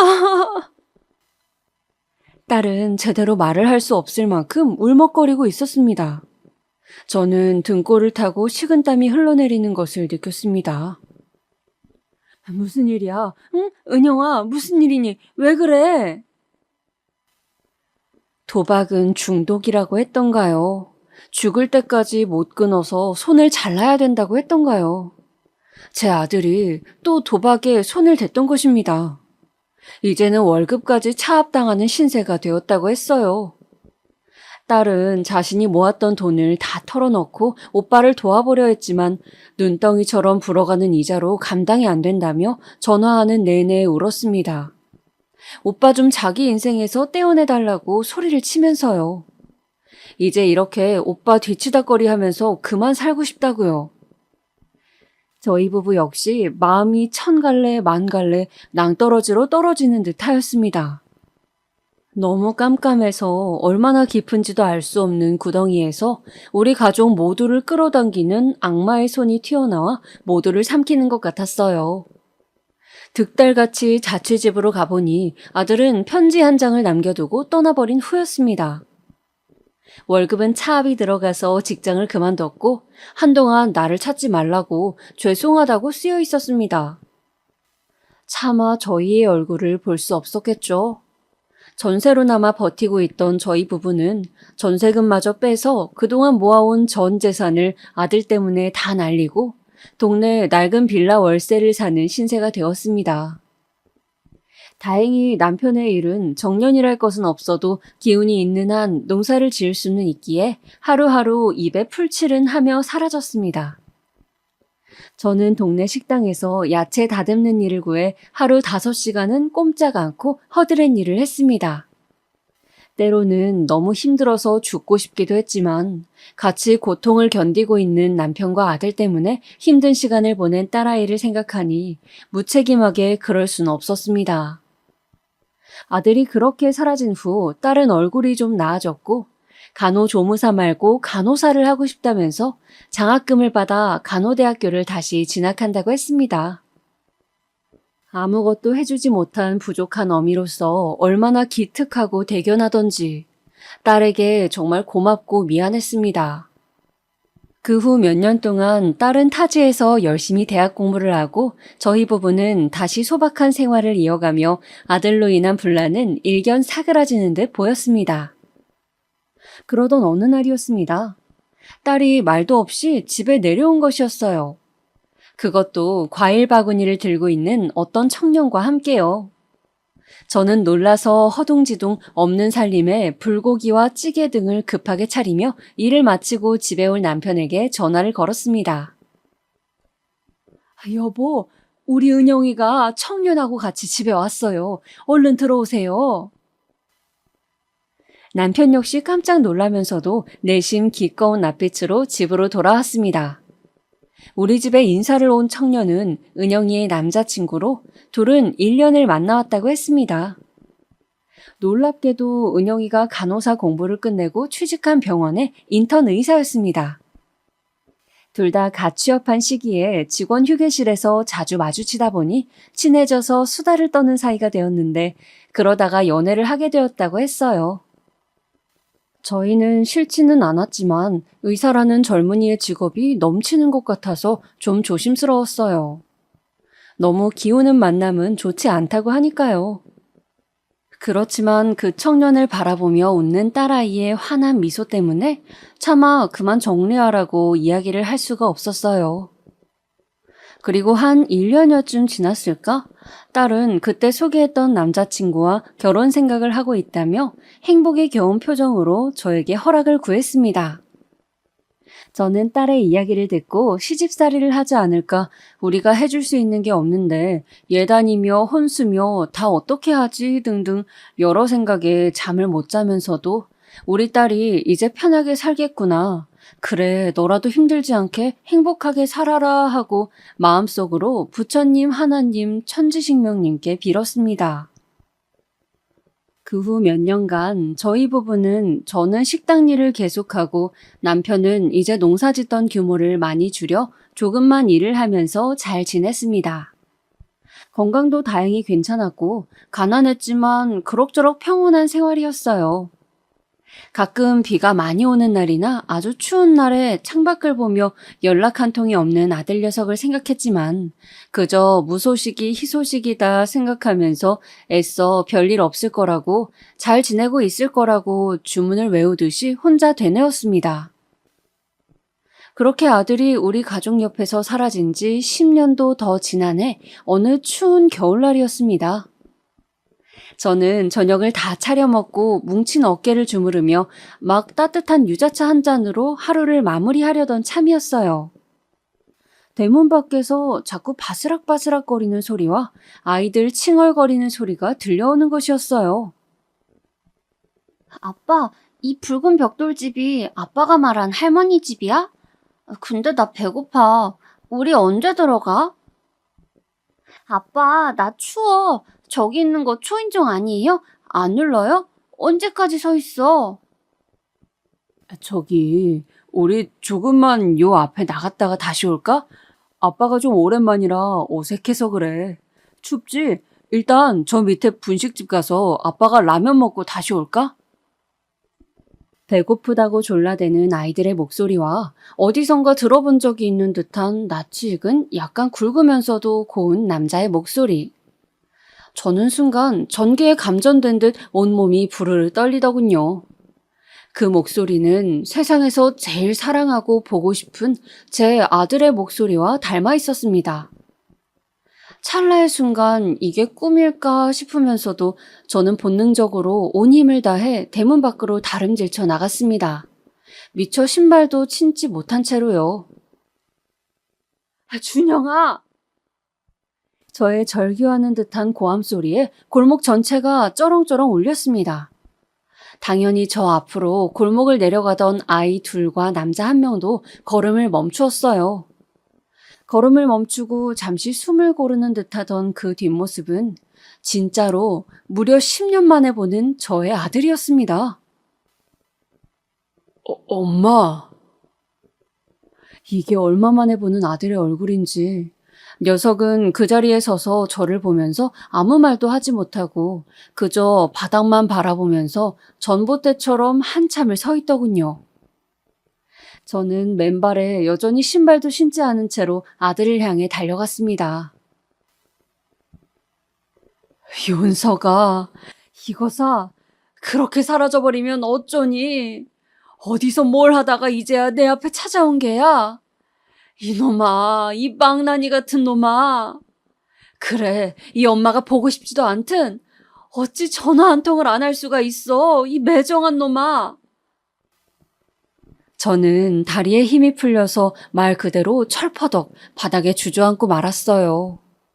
아들의 뒤에 서서 놀란 토끼 눈으로 저를 보던 남자아이와 여자아이는 그런 저를 신기한 듯이 바라보고 있었습니다. 저의 절규 소리에 놀란 남편이 달려나와서 우두커니 골목 가로등 불빛을 받으며 서 있는 아들을 발견했습니다. 그이도 역시 많이 놀란 듯 숨을 몰아쉬다가 냅다 집으로 달려들어가 마당에 있던 빗자루를 가져오더니 갑자기 아들을 두들겨 패더군요. 퍽퍽. 아들은 빗자루에 맞아 서 있지도 못하고 나동그라졌지만 남편은 매질을 멈추지 않았어요. 아들 역시 가만히 맞고만 있었습니다. 전혀 아프지 않은 사람처럼요. 계속 화를 내며 아들을 때리려는 남편을 필사적으로 말리고 저는 추위에 꽁꽁 언 아들과 아이들을 집 안으로 들어오게 했습니다. 저녁을 아직 먹지 못했다고 해서 급한 대로 집에 있는 반찬들을 꺼내고 계란 후라이를 내서 아이들에게 주었습니다. 애들은 꼭 몇 끼 굶은 것처럼 허겁지겁 밥을 입속에 집어넣더군요. 자세히 보니 손톱 밑도 시커멓고 양말도 구멍이 나려 했습니다. 옷도 며칠은 입은 듯 군데군데 얼룩이 보였습니다. 아들 역시 몰골이 좋다고 할 순 없었는데 꼭 며칠을 노숙한 사람처럼 머리도 감지 않은 듯 했고 허름한 옷에 천으로 된 큰 배낭을 메고 있었습니다. 제 아들에게 그동안 무슨 일이 있었는지 알아내야 했어요. 그날 아이들을 재우고 나서 저는 겨우 아들과 마주 앉을 수 있었습니다. 한참 동안 아들은 식탁보의 무늬를 뚫어지게 바라보면서 저와 남편의 시선을 계속 회피하다가 결국 깊은 한숨을 쉬며 그간의 사정을 털어놓기 시작했습니다. 두 번째로 사채까지 써서 도박을 했던 그때 아들은 사태를 혼자 수습해보려고 했지만 회사 월급까지 차압이 들어가게 되자 도저히 사채빚도 감당할 수 없고 또 우리 얼굴을 볼 자신도 없어 혼자 짐을 꾸려서 고속버스를 무작정 탔다고 해요. 그렇게 5시간여를 달려 당도한 곳은 작은 어촌이었는데 그곳에서 바다를 보면서 아들은 죽으려고 계획을 세웠대요. 이대로 날이 저물면 눈 딱 감고 바다로 뛰어들어 버리자. 그런데 그렇게 혼자 무서운 결심을 하고 바닷가를 서성대는 아들을 우연찮게 본 어촌 사람들이 아들에게 다가와 지금 일손이 부족하니 일을 좀 도와달라고 부탁하면서 며칠 일당을 받았대요. 그런데 오히려 몸이 힘들어서 나쁜 생각도 사라지고 마음이 편안해져서 며칠만 하다가 그 마을에 정착하게 되었다고 합니다. 그리고는 연애를 하게 되었다고 해요. 그 아가씨는 마을 토박이었는데 성격도 좋고 제법 다정하게 아들을 챙겨줬다고 하더라고요. 둘은 그렇게 동네에서 조촐한 결혼식을 올리고 5년이 넘는 시간 동안 함께 살았대요. 그리고 1년 후 아들을 낳고 또 1년 후 연년생으로 딸 자식도 낳았다고 합니다. 비록 하루하루 일당으로 먹고 사는 하루살이 신세였지만 그때만큼은 아내가 해주는 따뜻한 밥을 먹고 하루가 다르게 커가는 새끼들을 보면서 사는데 보람을 느꼈던 시절이었다고 아들은 잠시 씁쓸한 미소를 띄었어요. 그런데 어느 날부터인가 애들 엄마가 밤 외출이 잦아졌대요. 말로는 동네 애들 엄마하고 치킨을 먹는다, 오늘은 반상회 모임이 있다 했지만 하루가 멀다 하고 밤늦게 애들을 맡기고 외출을 하는 것이 수상하여 어느 날은 옆집 할머니께 애들 좀 부탁하고 미행을 했다고 하는데 그날 아내가 동네 총각과 바람이 났다는 것을 알게 되었답니다. 화가 머리끝까지 난 아들은 아내를 다그쳤고 그 여자는 오히려 적반하장으로 화를 냈다고 했습니다. 당신처럼 변변치 못한 사람과 이 작은 동네에서 평생을 애나 돌보면서 구질구질하게 살고 싶지 않다고. 나는 지금 만나는 애인을 따라 서울로 가서 꼭 성공할 거라고 이혼을 요구했대요. 아들은 그때까지도 자신에게도 부모님과 여동생이 있다는 이야기나 사실은 이름 되면 알만한 대학을 나왔다는 얘기, 또 왜 이 어촌까지 오게 되었는지를 말하지 않았대요. 그런 이야기를 했었다면 좀 나았을까? 아내를 데리고 부모님 옆으로 이사 왔다면 어땠을까 이야기하면서 제 아들은 낡고 더러운 옷소매에 쓰디쓴 눈물을 한 바가지 쏟아내더군요. 그리고는 저희에게 부탁을 했습니다. 정말 염치 없지만 자신은 애들을 키울 돈을 벌기 위해서 원양어선을 타러 가야 한다고요. 러시아를 지나서 아주 멀리까지 몇 년 다녀오게 될 거라고, 그동안 돈은 한 번씩 붙여줄 테니 자식을 좀 맡아달라고 말이에요. 아이들은 이제 막 초등학생이 되어 9살, 8살의 연년생이더라고요. 세상에 물고 빨고 키워서 대학까지 보냈더니 말도 없이 10년간 연락도 하지 않고 부모 없이 결혼을 하고 아이를 낳고 거기다 이혼까지 했다고 하는 아들에게 너무나 섭섭하고 또 그렇게밖에 할 수 없었는지 애초에 도박 같은 것을 왜 했는지 아휴, 정말 끝도 없는 원망과 슬픔이 차올라 내 마음에 가득 차는 것 같았습니다.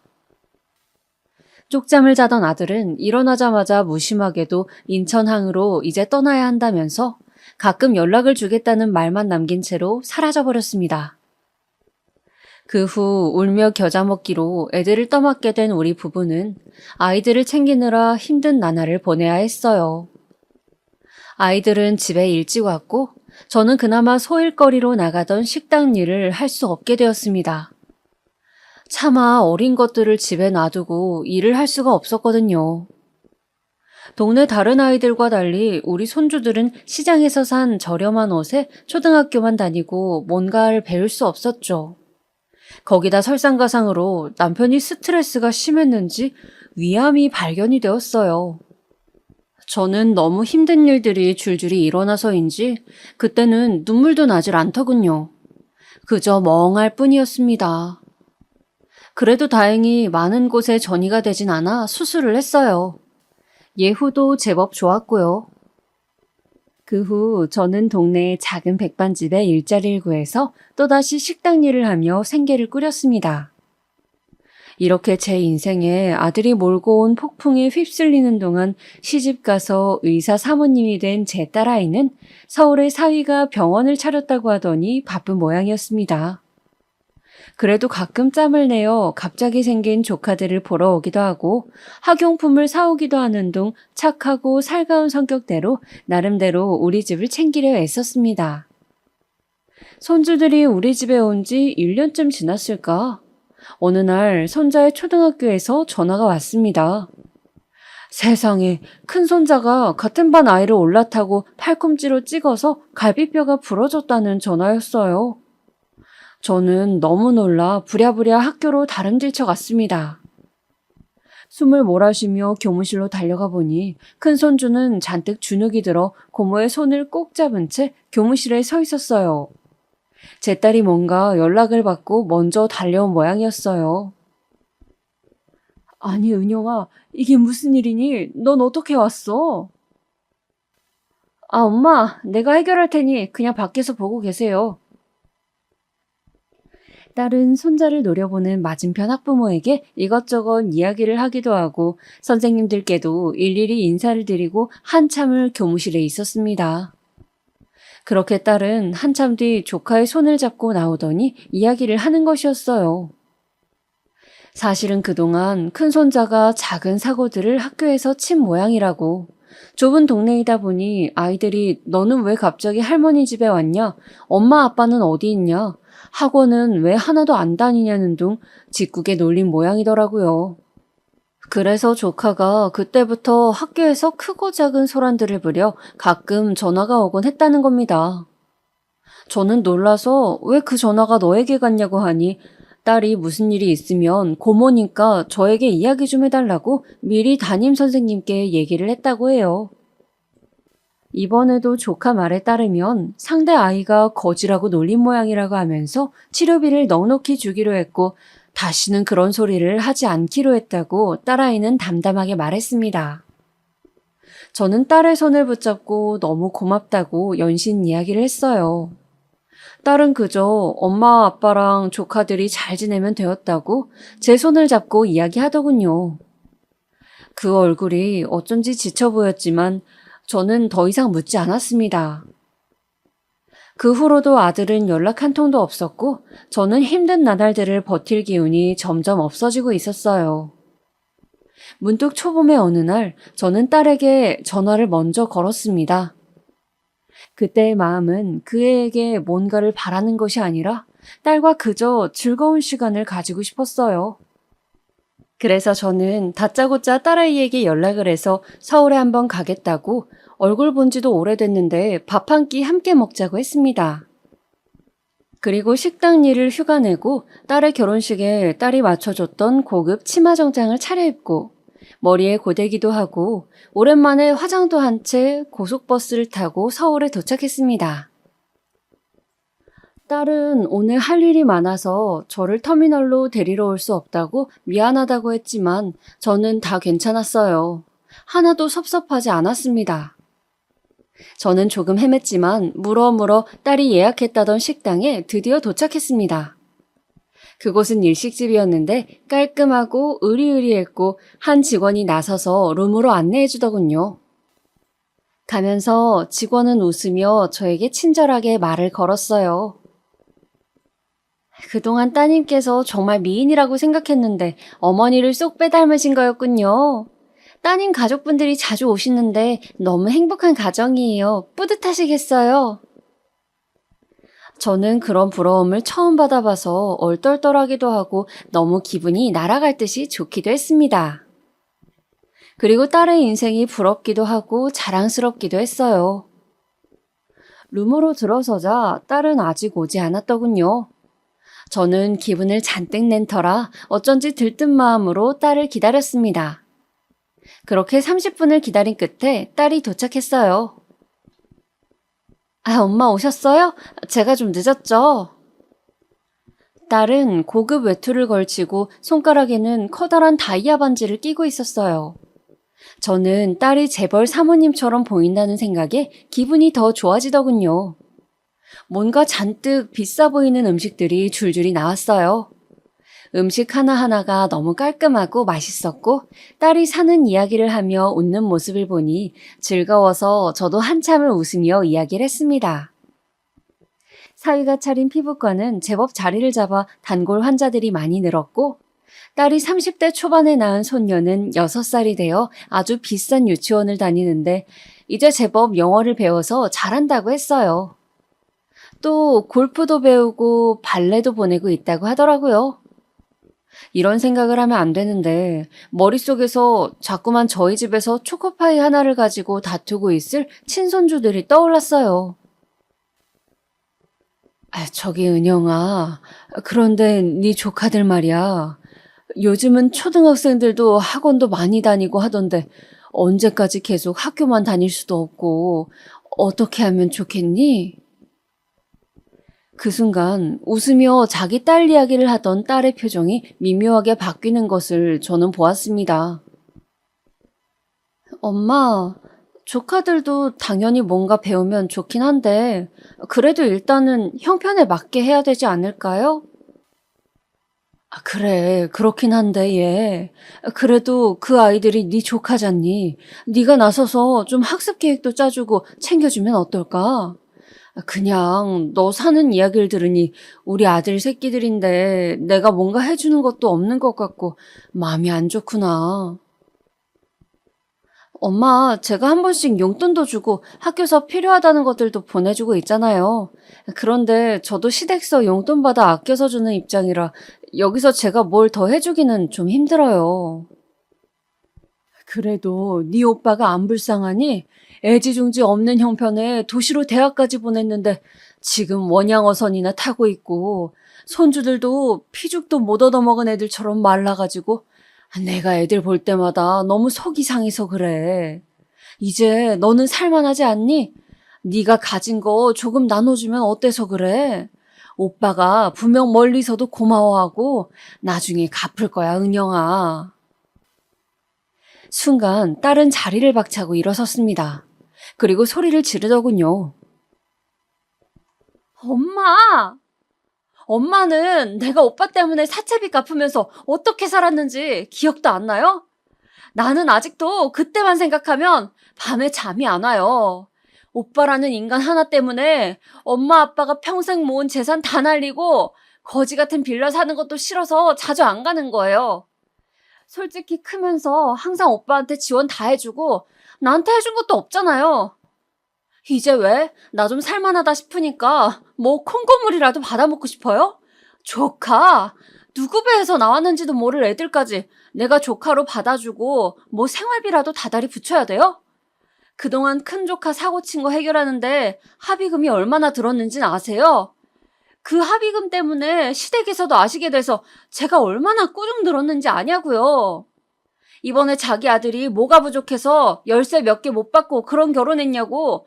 네가 아무리 잘해도 아파트, 차, 빌딩 그런 거 못 받은 거 아쉽다고 그런 소리까지 하시던데 그럴 때마다 내가 얼마나 억장이 무너지는진 알아요? 엄마 솔직히 나 결혼할 때 꼴랑 100만 원 준 거밖에 더 있어요. 오빠한테 지원해 준 거, 돈 쓴 거 나한테 반만! 아니 3분의 1이라도 해줬다면 내가 이러고 눈치 보면서 살겠냐고요. 이런 소리 하실 거면 재수 없으니까 얼른 일어서세요. 꺼지라고요. 저는 딸의 처음 보는 격앙된 모습에 너무 놀랐습니다. 그저 순간 친손주와 외국에서 배를 타며 고생할 아들이 안쓰러워 주책 없는 한마디를 한 것에 딸이 이렇게까지 악을 쓰면서 화를 낼 줄은 생각도 못했거든요. 그저 아들이 사고치는 걸 부모니 어쩔 수 없이 내 업보다 하며 감내했는데 저는 딸도 오빠니까 어쩔 수 없다고 생각해주는 건 줄 알았습니다.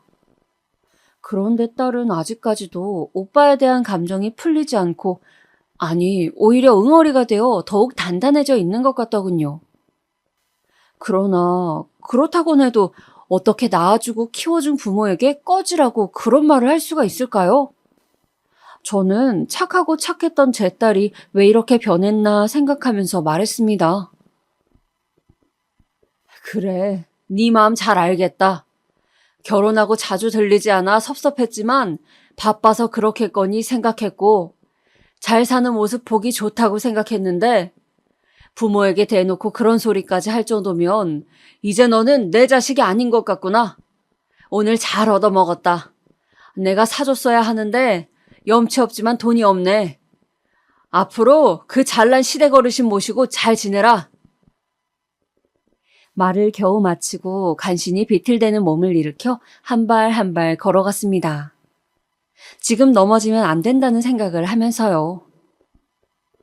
그렇게 저는 외국으로 떠난 아들과 절연하다시피 한 딸을 가슴에 품고 피눈물을 흘리면서 어린 손주들을 돌보며 식당 일로 하루하루를 보냈습니다.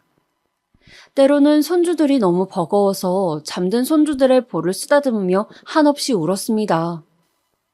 고아원에 맡길까라는 몹쓸 생각도 했죠. 그때만큼 인생이 고통스러웠던 때가 없는 것 같아요. 정말로 새벽에 일어나서 밤 늦게까지 집에서 할 수 있는 부업이라도 하면서 아픈 허리와 손목을 파스로 덕지덕지 도배를 한 채로 버틸 때면 이 한 목숨 부지하기가 너무 힘들다는 생각과 그저 얼른 죽고 싶다는 생각뿐이었습니다. 그러나 차마 아직 어린 두 손주와 암을 겨우 이겨낸 남편 앞에서 그런 내색을 할 수가 없어서 많이 힘들 때면 집 앞 골목에 나가서 횡단보도를 천천히 건너면서 지나가는 차가 나를 혹시 치고 간다면 편하게 죽을 수 있을까? 죽으면 이런 지옥 같은 삶이 끝나겠지. 이렇게 힘든 시간을 견디며 끝까지 목숨을 붙잡고 살아서 어떤 좋은 꼴을 본다고 이러고 살고 있나 이런 생각들로 시간을 보내는 것이었어요. 그렇게 힘든 나날이 쌓여 시간이 흐르고 큰 손주가 중학생이 될 즈음이었습니다. 제가 일하던 백반집 사장님이 어느 날 그러시는 거예요. 언니, 제가 사정이 있어서 다른 지방에 좀 가 있어야 하는데 언니가 당분간 맡아서 이 식당 운영을 좀 해보시면 어떻겠어요? 제가 없는 동안 나오는 수입은 언니가 다 가지셔도 돼요. 저는 그저 이 식당 계속 유지되기만 하면 되거든요. 뜻밖의 제안이었습니다. 저는 좀 얼떨떨했지만 사장님은 그저 몇 달 지방에 간 김에 푹 쉬려고 그러신다는 말을 남기고 저에게 가게를 통으로 맡기고 가셨어요. 저는 사장 아닌 사장이 된 것에 신이 나서 신나게 식당 일을 했어요. 다행히 남편이 건강이 괜찮고 아이들도 제법 자라서 제가 일에 좀 더 몰두할 여건이 되었죠. 그러던 중 옆집에 새로 수제 햄버거 집을 오픈했다며 한 청년이 인사를 하러 왔어요.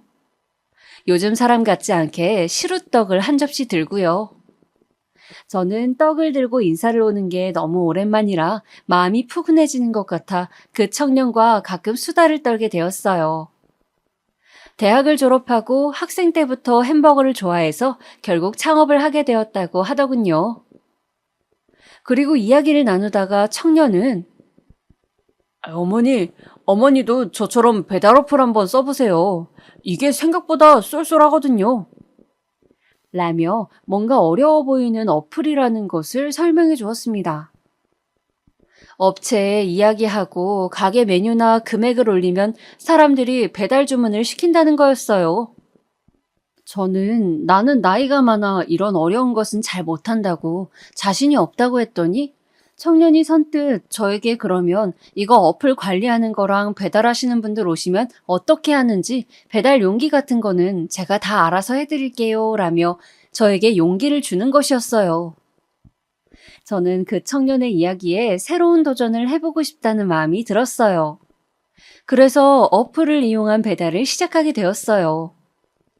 처음에는 주문이 뜸했지만 근처 종합병원에서 단체 주문이 제법 들어와서 장사는 술술 잘 되어갔습니다. 병원 직원들이 맛있고 깔끔하다, 엄마 손맛이다 라는 등의 댓글을 달아주자 장사가 갑자기 너무 잘 되는 것이었어요. 햄버거 가게 총각도 나중에는 본인 가게보다 우리 가게가 너무 잘 되니 우리 가게 직원으로 채용하게 됐고요. 그렇게 제 인생은 또 한 번 크게 바뀌고 있었어요. 상상도 못할 큰 돈을 벌게 되면서 저는 아파트로 이사도 가고 손주들 학원도 마음껏 보내줄 수 있게 되었습니다. 또 한 번씩 안부를 전하던 아들에게도 돈 안 보내도 되니 힘든 선원 생활 그만두고 얼른 한국으로 돌아와 같이 지내자고 이야기할 수 있게 되었습니다. 이 모든 것이 제 힘과 행운으로 이루게 되었다는 게 너무 믿기지 않고 행복했어요.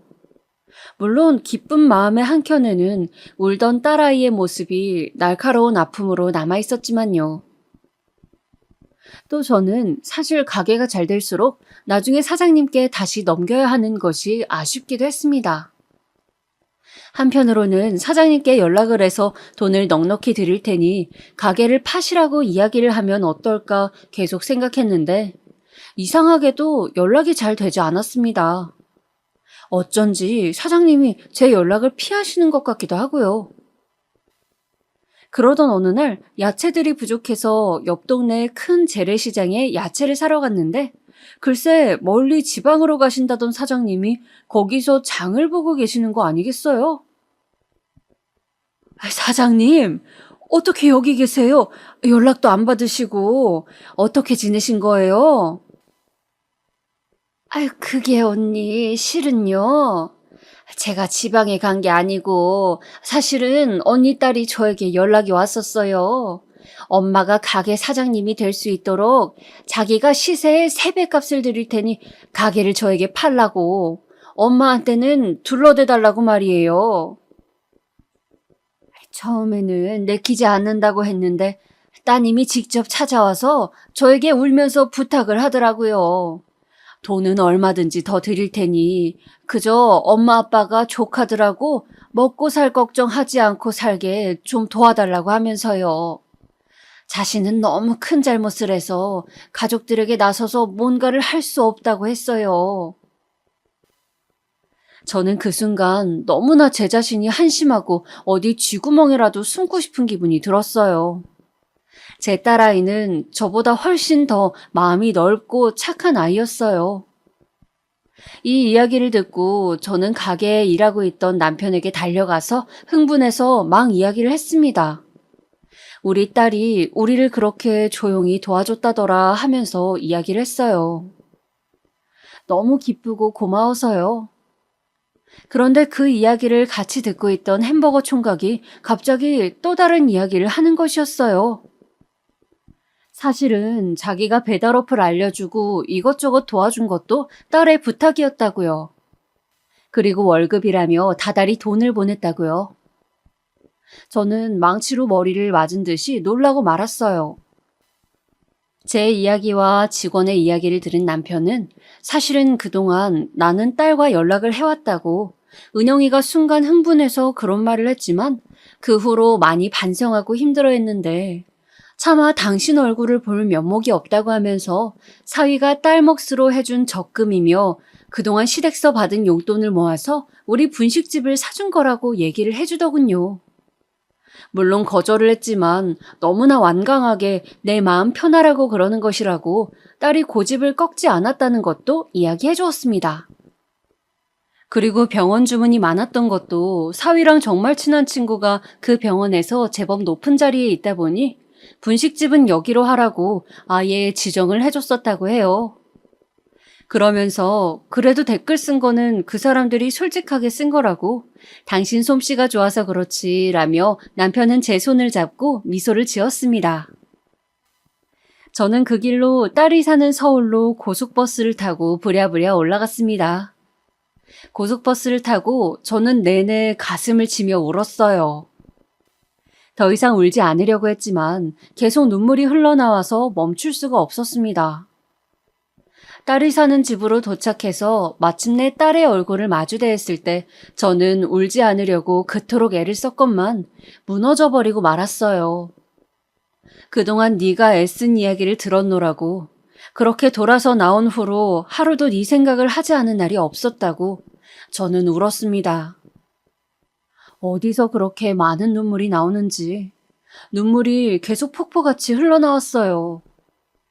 딸은 눈시울을 붉히며 눈물방울을 떨어뜨리면서 제 이야기를 들어주고 몇 시간이고 제 어깨를 토닥여 주었습니다.